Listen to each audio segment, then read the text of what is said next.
Est-il vrai que les femmes préfèrent s'occuper de leurs enfants plutôt que de faire carrière?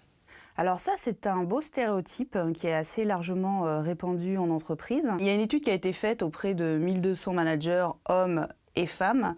On leur demandait d'identifier, selon eux, les principaux freins à la carrière des femmes dans l'entreprise. Et le numéro 1 qui était partagé par les hommes et par les femmes, c'était justement les responsabilités familiales. Et en même temps, il n'y a pas que ça.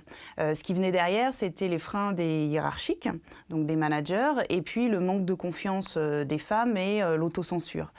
Donc ça veut dire que les hommes managers doivent savoir ça, prendre conscience de ça, pour bien accompagner les femmes pour qu'elles puissent exploiter et développer tout leur talent. Et puis les femmes, elles doivent aussi oser dépasser ses propres freins, cette autocensure, ce manque de confiance, et en parler aussi avec leurs managers pour leur dire quel accompagnement elles ont besoin aussi pour évoluer.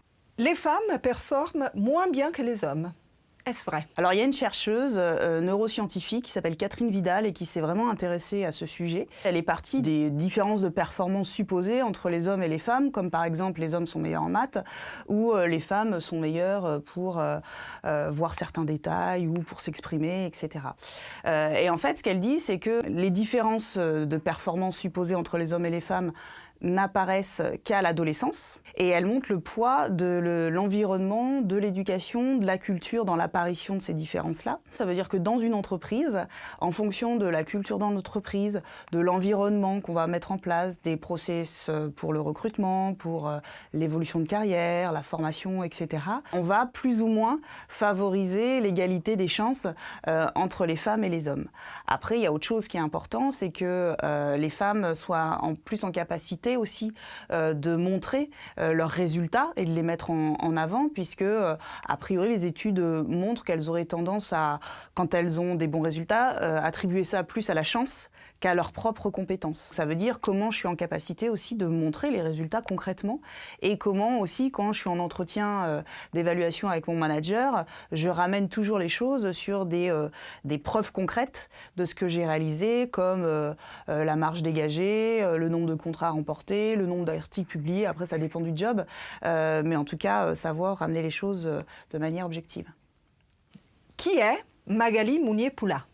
Je suis coach et consultante depuis plus de 15 ans en entreprise.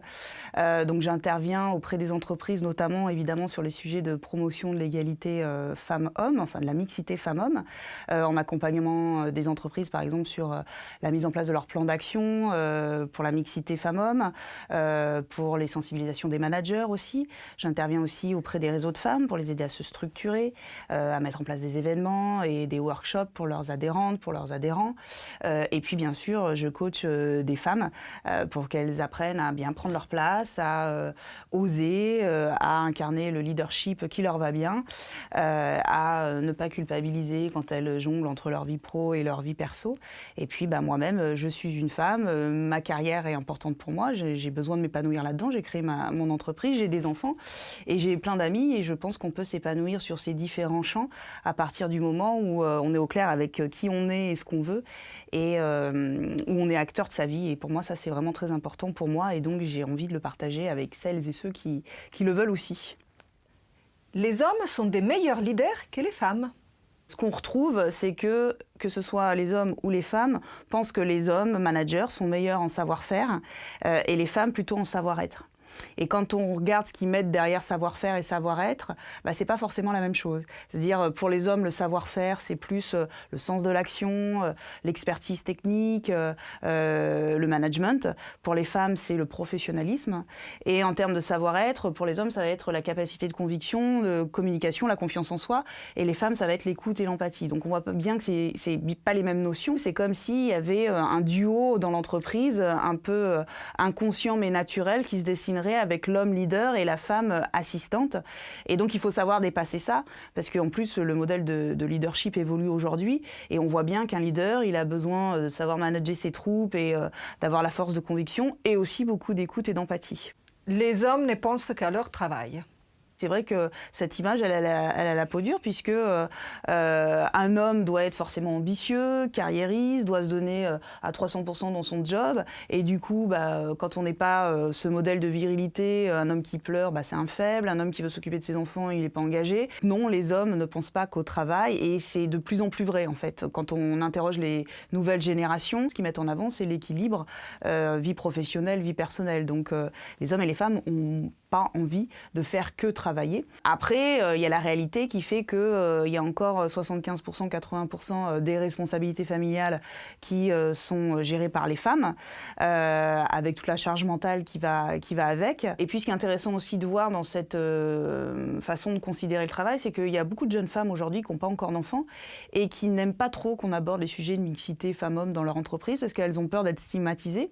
Et puis, parce qu'elles, elles veulent faire carrière et elles conçoivent leur plan de carrière et souvent d'ailleurs leur maternité comme si tout était planifié comme une gestion de projet. Sauf que dans la vraie vie, ça ne marche pas comme ça. Mais on voit bien que même pour les femmes et les jeunes qui arrivent, ce sujet du travail et de la place du travail est questionnant. Et qu'en tout cas, par rapport aux stéréotypes et par rapport à l'évolution de la société, la promotion de la mixité femmes-hommes en entreprise et la place du travail, elle n'est pas acquise et que donc c'est vraiment un sujet sur lequel il faut encore avancer.